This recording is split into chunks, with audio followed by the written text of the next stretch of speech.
Welcome to Mithuna's kitchen.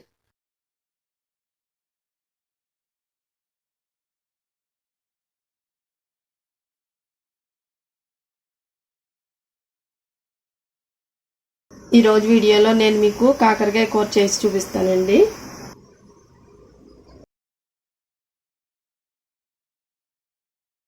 కాకరకాయలు 1/2 kilo తీసుకున్నానండి. పై తొక్కంతా చెక్కేసి ఇలా గింజలతోనే ఇలా ముక్కలుగా కోసుకోవాలి. ఇలా రౌండ్గా చక్కెరలాగా పల్చగా మజ్జిగ చేసుకుని అందులో ఇవి 5 నుంచి 10 నిమిషాలు నానబెట్టుకోవాలి. స్టవ్ ఆన్ చేసి ఒక ప్యాన్ పెట్టానండి. ఇప్పుడు ఇందులో 4 టేబుల్ స్పూన్లు ఆయిల్ వేస్తున్నాను.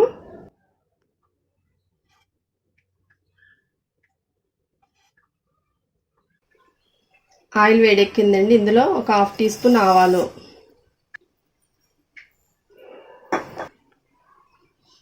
1 టేబుల్ స్పూన్ పచ్చిశనగపప్పు, ఒక పెద్ద పాయ తీసుకున్నానండి. పై తొక్కంతా తీసి వెల్లుల్లి రేకలు వేస్తున్నాను. ఇప్పుడు ఇందులోని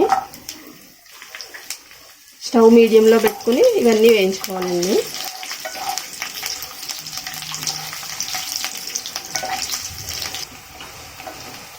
వెల్లుల్లిపాయలు కొంచెం మెత్తబెడితే సరిపోతుందండి, మరి ఎర్రగా వేయించుకోక్కర్లేదు. ఇప్పుడు ఇందులో ఒక పెద్ద ఉల్లిపాయ తీసుకున్నాను, చిన్న ముక్కలుగా కట్ చేసి వేసుకోవాలి.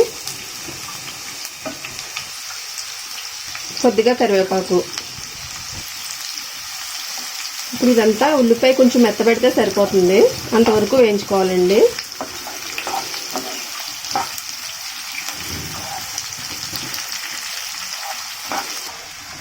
ఉల్లిపాయ మెత్తబడిందండి. ఇందులో ఇప్పుడు ఒక టమాటా వేస్తున్నాను.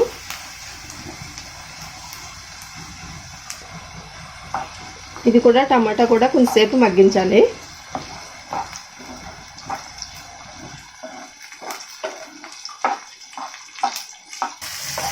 టమాటా కూడా కొంచెం మగ్గిందండి. ఇప్పుడు ఇందులో పసుపు, ఉప్పు, కారం అది వేసుకుందాం.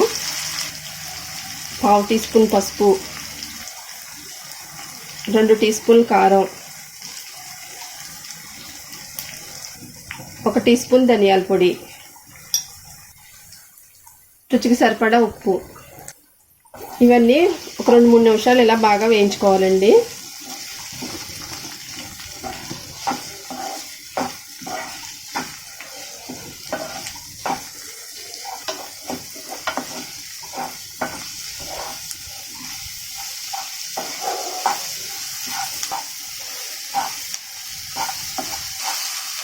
ఇప్పుడు ఇదంతా బాగా ఫ్రై అయిందండి. ఇప్పుడు ఇందులో మనం కాకరకాయ ముక్కలు వేసుకుందాం. మజ్జిగలోంచి పిండేసి పెట్టానండి కాకరకాయ ముక్కలు. ఇప్పుడు ఇందులో వేసేస్తున్నాను.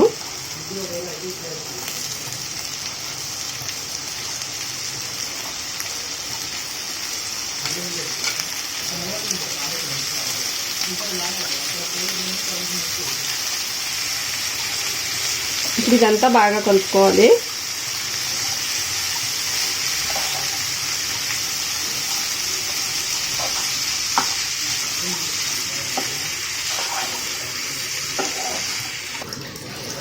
ఇప్పుడు ఇదంతా బాగా కలిసిందండి. ఇప్పుడు ఇందులో కొంచెం వాటర్ పోసుకుందాం.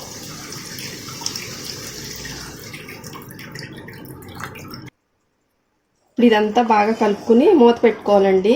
ఇందులో వాటర్ అంతా ఇంకిపోయే వరకు ఉడికించుకోవాలి.